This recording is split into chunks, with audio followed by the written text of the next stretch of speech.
This is the story of Raymond Harris, a man who tried to use logic to confront the illogical. The footage we're about to examine was recovered from a single camcorder found in his apartment. It begins at 11:43 p.m. on a Tuesday night.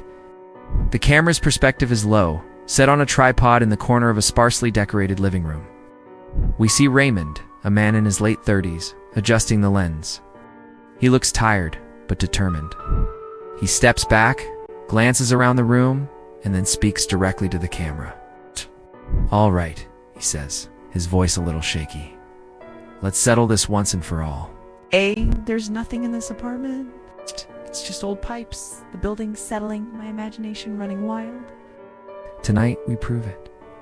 He claps his hands together, a nervous final gesture. The camera stays on, all night. Let's see what happens. For the next half hour, the footage is mundane, almost painfully so. Raymond paces the living room, a mug of what looks like tea in his hand. He stops at the front door, checks the deadbolt, then jiggles the handle. He does the same with the window locks.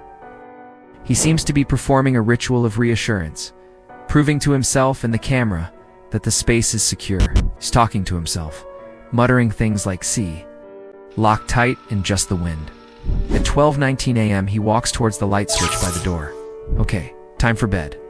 Lights out. He flicks the switch, and the room plunges into near darkness, illuminated only by the faint glow of city lights filtering through the blinds. We hear his footsteps retreat down the hallway, followed by the soft click of a bedroom door closing.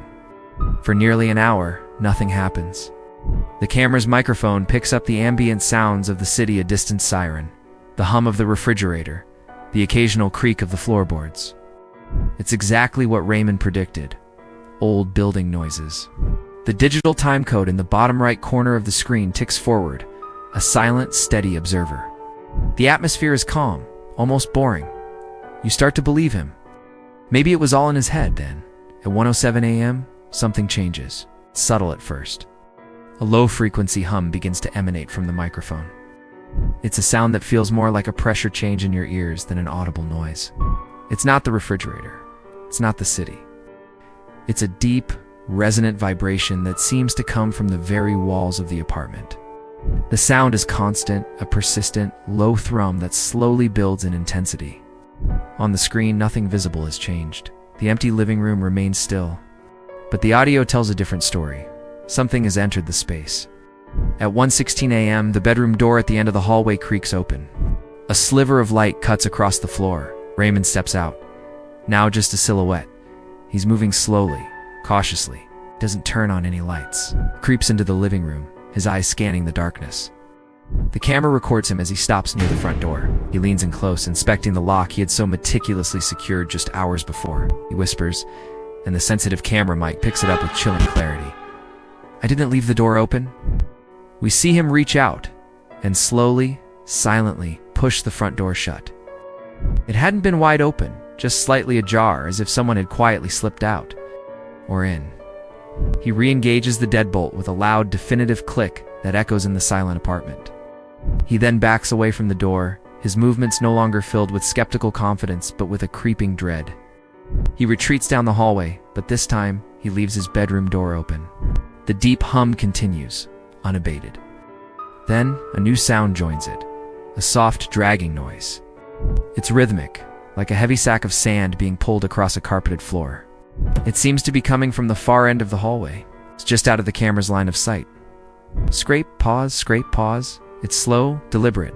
Accompanying the dragging is another sound, a faint wet clicking like someone tapping their fingernails against their teeth. Raymond is still visible, standing frozen in his bedroom doorway, listening. The sounds grow slightly louder, closer. He slowly leans out from the doorway, trying to peer down the hall toward the source of the noise. And then he sees something. The camera can't see it directly, but we see his reaction. His body goes rigid, his breath hitches, shrinks back into the doorway, his hand covering his mouth. What he saw is reflected only in his terror. Later analysis of the footage, with brightness and contrast heavily adjusted, reveals what he must have seen. On the wall of the hallway, a distortion. It's not a shadow. It's more like a heat haze, a ripple in the air itself, but it's shaped vaguely like a human, tall and impossibly thin. It moves without moving, its form shifting and warping on the flat surface of the wall. Raymond stumbles back into his room, out of the camera's view. We hear a muffled sob. The dragging and clicking noises stop. For a moment, there is only the deep, vibrating hum. Then, a new sound. The sound of the air in the hallway itself seems to fold. It's a sudden, sharp intake of breath on a massive scale, a vacuum-like whoosh that causes the camera on the tripod to shake violently. Raymond screams. It's not a shout of defiance, but a raw, primal cry of pure terror. He stumbles out of his bedroom, trying to flee towards the front door, towards the camera. But he only makes it a few steps into the living room before he stops mid-stride. His body is lifted off the ground. We see his feet dangle a foot, then 2 feet above the carpet. He's flailing, his hands clawing at his own throat, at the air around him, as if grasped by something we cannot see. The invisible force holds him suspended in the center of the room. His face, contorted in agony, is turned toward the camera. His eyes are wide, not with a plea for help, but with a look of horrifying comprehension. His mouth opens, but no scream comes out, only a choked, gurgling whisper. The microphone picks up his last terrifying words. It doesn't need me anymore. His body goes limp. Ow! He hangs there for a few seconds, motionless, before being dropped unceremoniously to the floor. He lands in a heap, completely still. The deep hum ceases. The apartment is silent once again. The camera continues to record the still form on the floor. For 5 long minutes, nothing moves. Then, the time code in the corner of the screen begins to behave erratically. It flickers, then starts running backward, accelerating rapidly.